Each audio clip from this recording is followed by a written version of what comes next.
Welcome to Business Book Daily. Today I'm breaking down The Total Money Makeover by Dave Ramsey, a book about escaping debt, building financial stability, and creating a clear order for managing money.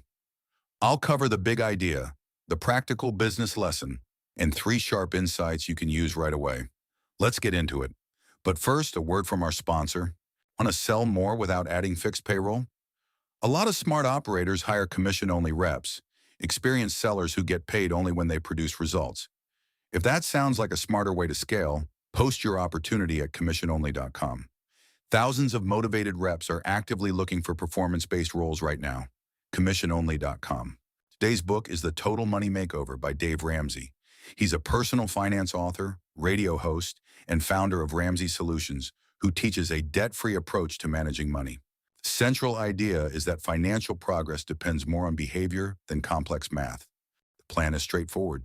Build a small emergency fund, eliminate debt, create a stronger cash reserve, invest steadily, then build wealth over time. That's what makes the book useful. It doesn't begin with complicated investment strategies or advanced financial tools. It starts with control. The argument is direct. Stop trying to manage debt more cleverly and start removing it. Many people try to do too many financial things at once. They save a little, invest a little, pay extra on several debts, upgrade their lifestyle, and handle emergencies as they appear. Because their money is divided across too many goals, progress feels slow. Then an unexpected repair, medical bill, or loss of income pushes them backward. The practical lesson is simple. You don't need a perfect financial plan before you begin. You need a clear order of operations.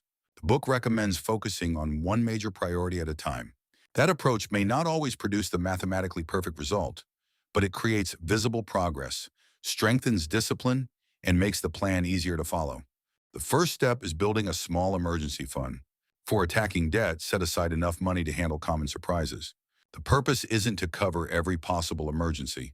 It's to create a basic buffer so a car repair, medical bill, or broken appliance doesn't immediately go back on a credit card. Without a buffer, every surprise becomes new debt. That creates a cycle. You make progress, something goes wrong, and the balance rises again. A small reserve helps interrupt that cycle. The next major idea is the debt snowball. List non-mortgage debts from the smallest balance to the largest.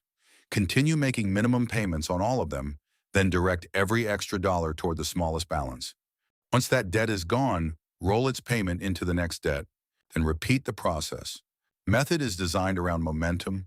A different strategy, called the debt avalanche, starts with the highest interest rate and may save more money mathematically. The snowball starts with the smallest balance because quick wins can make people more likely to stay committed. That distinction matters. The book isn't claiming behavior and math are the same thing. It argues that a financial method only works when people actually follow it. A perfect plan abandoned after 2 months is less useful than a good plan followed until the debt is gone. After consumer debt is eliminated, the next step is building a full emergency reserve. The book recommends saving enough to cover roughly 3 to 6 months of expenses. That creates a much stronger layer of protection. Small emergency fund helps with routine surprises. A full reserve helps when something larger happens, such as a job loss, a major medical expense, or a long period of reduced income. That reserve changes the nature of many financial problems. Instead of reaching immediately for a credit card or loan, you have time to think. Time matters because poor financial decisions are often made under pressure. A reserve reduces that pressure. Another central idea is following the baby steps in order. The plan moves from a starter emergency fund and debt payoff to a larger reserve, retirement investing, college savings, mortgage payoff, and long-term wealth building. The purpose of the order is concentration. If you try to attack every goal equally, progress can become hard to see. By focusing on one major step at a time, you create a clearer target. That same principle can be useful in business. A company that tries to reduce debt, expand into 3 markets, hire aggressively, increase owner pay, and build a large reserve at the same time may strain its cash. Clear priorities help leaders decide what the next dollar should do. The book also treats budgeting as a plan made before money is spent. A written budget gives every dollar a job. Income is assigned to bills, savings, debt, and other priorities in advance. That matters because money usually disappears through a long series of small decisions, not one dramatic mistake. A budget makes trade-offs visible. More money goes to one category, less is available somewhere else. The budget forces that choice before the money's gone. So how do you apply these ideas to a business? Start by separating personal and business money. Use different bank accounts, cards, budgets, and records. When personal and business finances are mixed, it becomes harder to know whether the company is profitable or whether the owner is quietly supporting it with personal money and debt. Clear separation gives you better information. Next, build a starter business reserve. Set aside enough to cover common surprises such as equipment repairs, delayed customer payments, software renewals, or a short sales slowdown. The right amount depends on the company, but even a modest reserve can prevent a small problem from becoming new debt. Then create a complete debt list. Record every business loan, credit card, line of credit, equipment balance, interest rate, minimum payment, and payoff amount. Don't rely on memory. Put the full picture in one place. You can't choose a repayment plan clearly until you know exactly what the business owes. Choose a debt repayment method and use it consistently. You may choose the debt snowball and start with the smallest balance to create quick wins. You may choose the highest interest balance first to reduce total interest. The larger lesson is to stop scattering extra payments across several debts without a clear plan. Direct available cash toward one balance at a time. Protect minimum operating needs while reducing debt. Business shouldn't send every available dollar to lenders and leave itself unable to make payroll, deliver customer work, or cover taxes. Find the amount of cash needed for stable operations.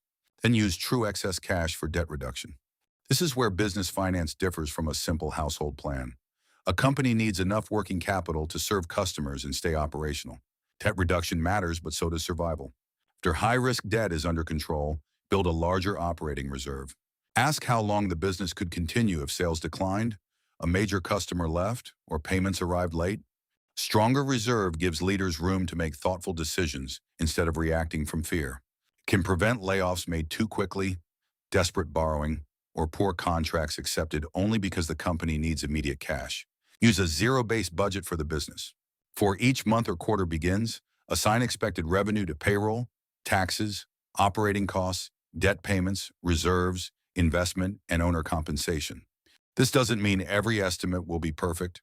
It means leaders decide what money should do before it arrives instead of wondering where it went afterward.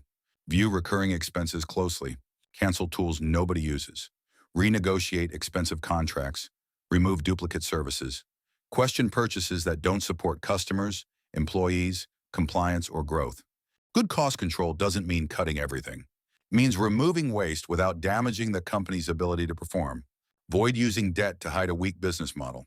Borrowing can be useful in certain situations, but it shouldn't cover ongoing losses without a clear correction plan. If the company needs new debt every month to survive, leaders need to examine pricing, margins, demand, staffing, and fixed costs. Debt may delay the problem. It doesn't automatically solve it. Create separate funds for predictable expenses. Taxes, annual insurance bills, equipment replacement, legal costs, and seasonal slowdowns aren't true emergencies when they can be expected. Set aside money for them gradually. This keeps predictable costs from disrupting normal operations. Pay the owner through a clear system.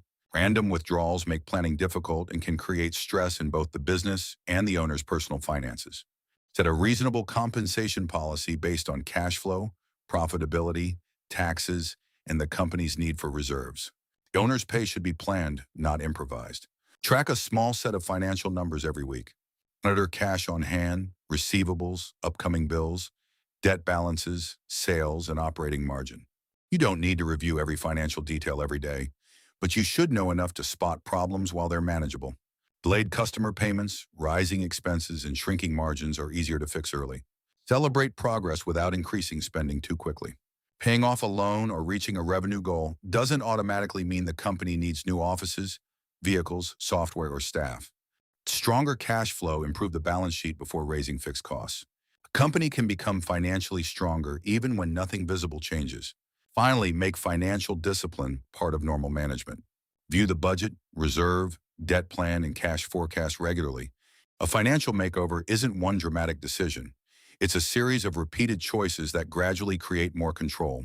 Now, here are 3 insights worth sharing. First, financial progress often stalls because money is chasing too many goals at once.